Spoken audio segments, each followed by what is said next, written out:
नमस्कार। महर्षि चरक ने एक ग्रंथ लिखा था, चरक संहिता। उसमें एक श्लोक है जो कि संस्कृत में है, यथा पिंडे तथा ब्रह्मांडे, यथा ब्रह्मांडे तथा पिंडे। अर्थात मैं ही ब्रह्मांड हूँ, ब्रह्मांड ही मैं हूँ। इसमें जो कुछ ब्रह्मांड में है वो मुझ में है, और जो मुझ में है वो सब कुछ ब्रह्मांड में है। अर्थात ब्रह्मांड और मैं अलग नहीं है, हम दोनों समान हैं। जैसे human brain billions of neurons मिलकर एक स्ट्रक्चर का निर्माण करते हैं, वैसे ही स्टार और गैलेक्सी मिलकर एक स्ट्रक्चर बनाते हैं। इसी तरह जैसे यूनिवर्स की हर चीज़ एक वाइब्रेशन ऑफ फ्रीक्वेंसी प्रोड्यूस करती है, वैसे ही ब्रेन एक फ्रीक्वेंसी प्रोड्यूस करता है जिसे हम ब्रेन वेव कहते हैं। ध्यान से सुनिए, जिसे हम ब्रेन वेव कहते हैं, जो कि ह्यूमन ब्रेन जो फ्रीक्वेंसी प्रोड्यूस करता है उसे हम ब्रेन वेव कहते हैं। And we could be define in 5 parts of brain waves. Number 1, beta brain wave. Second, alpha. Third, theta. Fourth, delta. And last one, gamma brain wave. अब बातें हैं इनकी डेफिनेशंस पर। तो फर्स्ट आता है बीटा ब्रेन वेव। जब brain beta brain wave produce करता है तो इंसानी मस्तिष्क में, ह्यूमन ब्रेन में 60 थॉट्स इन पर मिनट प्रोड्यूस होते हैं। जी हाँ। अब हम बीटा ब्रेन वेव को भी 2 पार्ट्स में डिवाइड कर सकते हैं, lower brain wave, higher brain wave.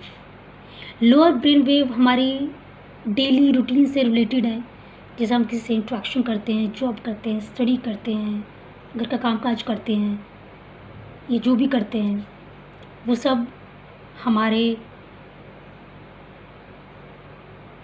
Lower brain wave से रिलेटेड होता है। सेकेंड आता है हायर ब्रेन वेव। जैसा कि आजकल लोग ओवर थिंकिंग का शिकार हैं, कुछ ज़्यादा ही सोचते हैं, हर पल सोचते ही रहते हैं, जैसा कि लोगों की अमूमन आदत होती है हर वक्त सोचने की। तो ऐसा इसलिए होता है क्योंकि brain higher brain wave produce कर रहा होता है। जैसे लोग बाग छोटे छोटे झगड़ों को बड़ा झगड़ा बना देते हैं, बात मारपीट पर आ जाती है, और ऐसे लोग डिप्रेशन का शिकार होते हैं। क्रिएटिविटी तो नाम के लिए भी नहीं होती, और एंग्जाइटी, डिप्रेशन और कई सारी मेंटल प्रॉब्लम्स ऐसे लोगों को होती हैं जिन लोगों का brain higher brain wave produce करता है। अब बारी आती है अल्फ़ा ब्रेन वेव की। अल्फ़ा ब्रेन वेव की फ्रिक्वेंसी 4 to 8 हर्ट्ज़ होती है, और ये कहते हैं कि अगर धरती पर जीवन है तो वह अल्फ़ा ब्रेन वेव की ही वजह से है।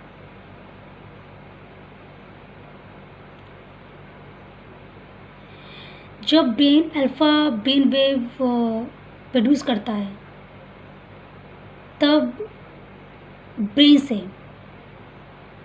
डोपामाइन, ऑक्सीटोसिन रिलीज़ होते हैं।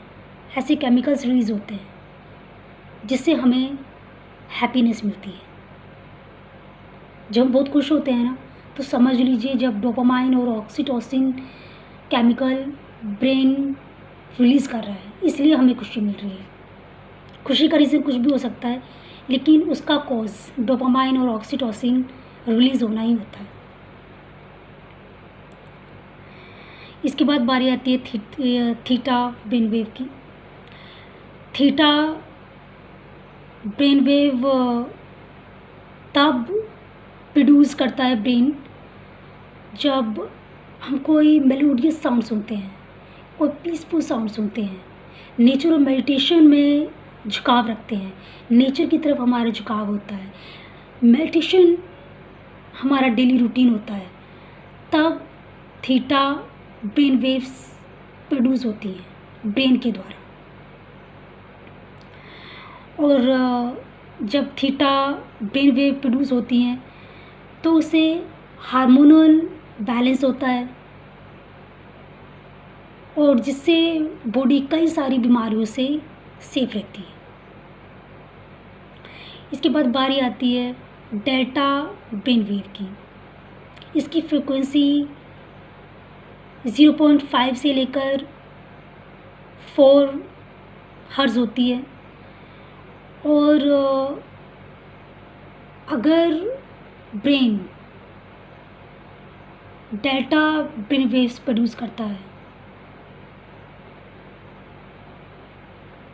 तब ह्यूमन जिसके अंदर भी डेल्टा ब्रेन वेव प्रोड्यूस हो रही है, brain delta brain wave produce कर रहा है, तो ऐसा व्यक्ति इंसोम्निया का शिकार बहुत जल्दी होता है, अल्कोहलिक होता है, ड्रग्सी होता है और उसे मेंटली प्रॉब्लम्स होती हैं, फिज़िकली भी वो गुड नहीं होता और साथ में उसे एक बहुत डेंजरस डिजीज़ होती है जिसे हम सिज़ोफ्रेनिया कहते हैं।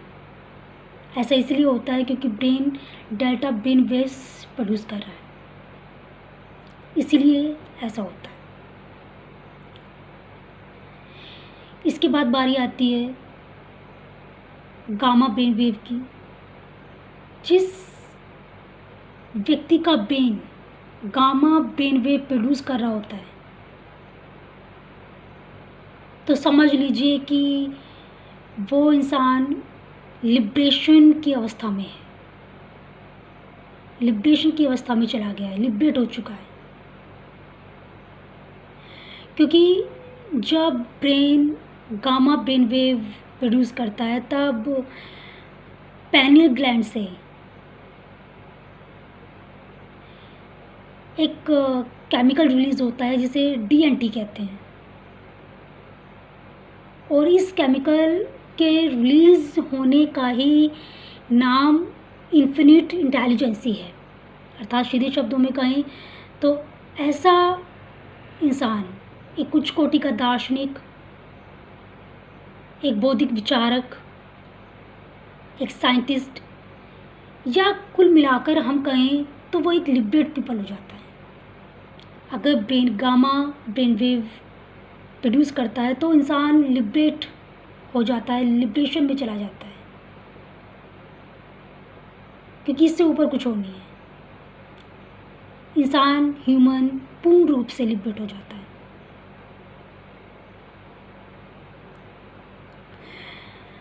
अगर आप चाहते हैं कि आपका brain gamma brain wave produce करे तो उसके लिए कुछ मंत्राज हैं। मैं यहाँ मंत्रों की बात क्यों कर रही हूँ? एक्चुअल में मंत्रों का एक साइंटिफिक साइड भी है।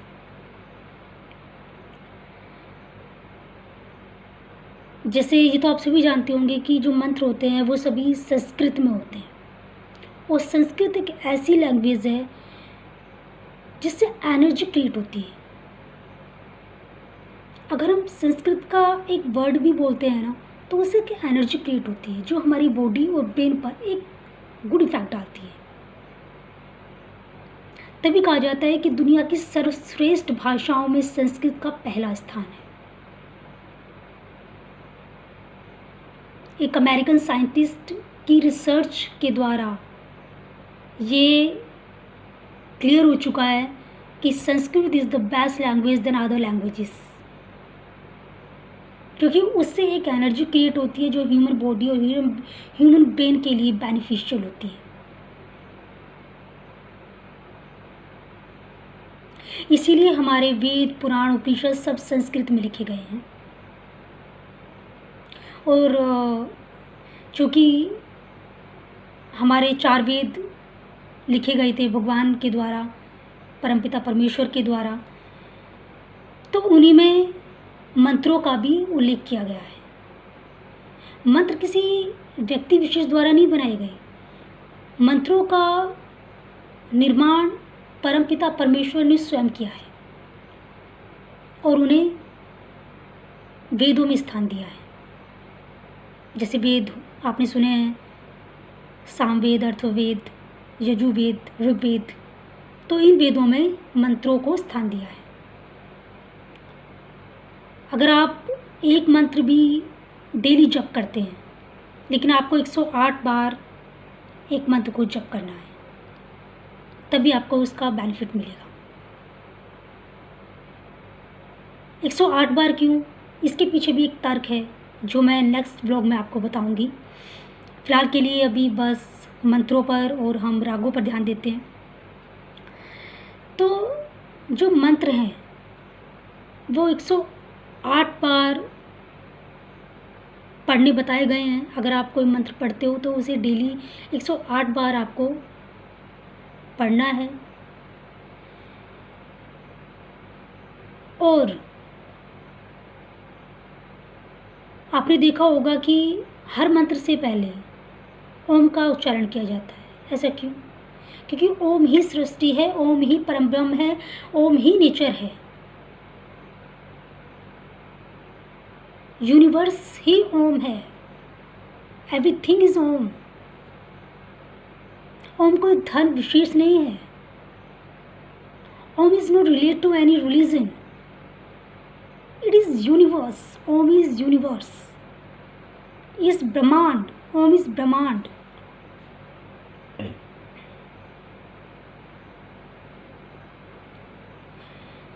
उसी तरह राग होते हैं। ये हमारे शास्त्रों में भी इस बात का उल्लेख है कि हमें सुबह, शाम, रात को रागों को सुनना चाहिए या रागों को स्वर देना चाहिए। ऐसा क्यों कहा गया है? ऐसा इसलिए कहा गया है क्योंकि रागों में भी एक एनर्जी होती है। जैसे आपने देखा होगा कि कुछ रागों को सुनकर, कुछ म्यूज़िक को सुनकर हम खो जाते हैं, हम मंत्रमुग्ध हो जाते हैं। जैसे पहले तानसेन हुआ करते थे, बैजू बावरा हुआ करते थे। कहते हैं कि वो पत्थर को पिघला देते थे या आकाश से बारिश हो जाती थी। एक्चुअल में ऐसा संभव हो पाता था इन राग विशेष की क्वालिटीज़ से, क्योंकि ये नाम के लिए राग हैं। अभी सिर्फ आपको ये राग लगेंगे, लेकिन जब आप इनकी गहराई में जाओगे तब हो सकता है आप भी आकाश से बारिश कर दो, पत्थर को पिघला दो। अगर आप इस कला में प्रवीण हो जाते हो तब। कुछ राग बताए गए हैं जिनका साइंटिफिकली भी उतना ही महत्व है जितना कि संगीत में इनका महत्व है। तो इन रागों का चक्रों से भी रिलेशन है। ये राग चक्रों से भी रिलेटेड है, जैसा कि मैं अपनी पास वीडियो में बता चुकी हूँ चक्रों के बारे में, 7 चक्रास इन ह्यूमन बॉडी, और वो कैसे कैसे सिचुएटेड होते हैं, उनका क्या कोज होता है, और अगर वो इम्बैलेंस हो जाए तो आपको क्या क्या बीमारी हो सकती हैं, क्या क्या प्रॉब्लम्स क्रिएट हो सकती हैं। तो वो मैंने सब बता चुकी हूँ मैं आपको अपनी पास वीडियो में। तो मैं इस वीडियो में बताऊँगी कि किस चक्र के लिए कौन सा राग महत्वपूर्ण है। तब सबसे पहले लेते हैं मूलाधार चक्र, रूट चक्र। तो इसके लिए हंस ध्वनि राग महत्वपूर्ण है और इसे हमेशा शाम को सुनना चाहिए या शाम को अपना स्वर देना चाहिए। सेकंड आता है स्वादिष्ठाना चक्र। जिसका राग है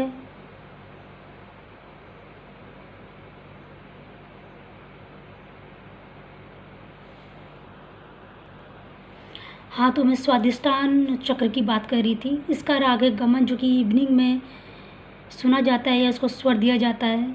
तीसरा हम आते हैं मणिपुर पर। तो मलकुन इसका राग है और ये नाइट में, रात्रि में इसको स्वर दिया जाता है या इसको सुना जाता है। फिर आते हैं अनाहत चक्र पर। अनाहत चक्र के लिए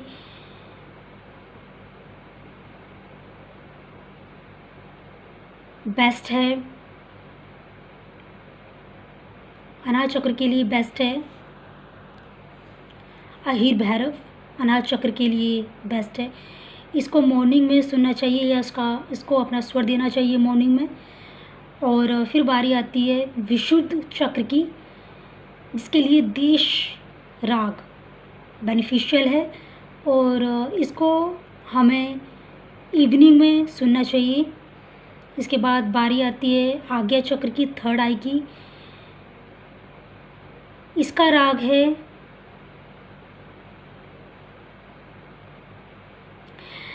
राग है बागेश्वरी, जिसे नाइट में सुनना चाहिए या अपना स्वर देना चाहिए।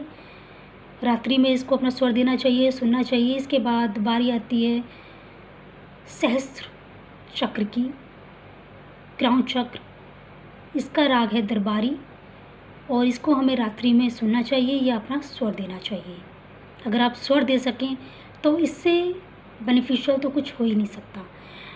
इसके अलावा आप इसे सुनने मात्र से भी अपने चक्रों को जागृत कर सकते हैं। और साथ में ब्रेन वेव्स, जो कि मैंने आपको बताई गामा ब्रेन वेव, उसको प्रोड्यूस करने में भी ये सहायक है। जैसे कहते हैं 7 दिन होते हैं, 7 चक्रा होते हैं, वैसे ही 7 राग होते हैं और इनकी ध्वनि मात्र से ही हमारे सारे चक्र बैलेंस में हो जाते हैं और गामा ब्रेन वेव प्रोड्यूस करने लगता है, जिससे आपको लिबरेशन मिल सकता है, आप लिबरेट हो सकते हो। तो अभी के लिए बस इतना ही। नमस्कार।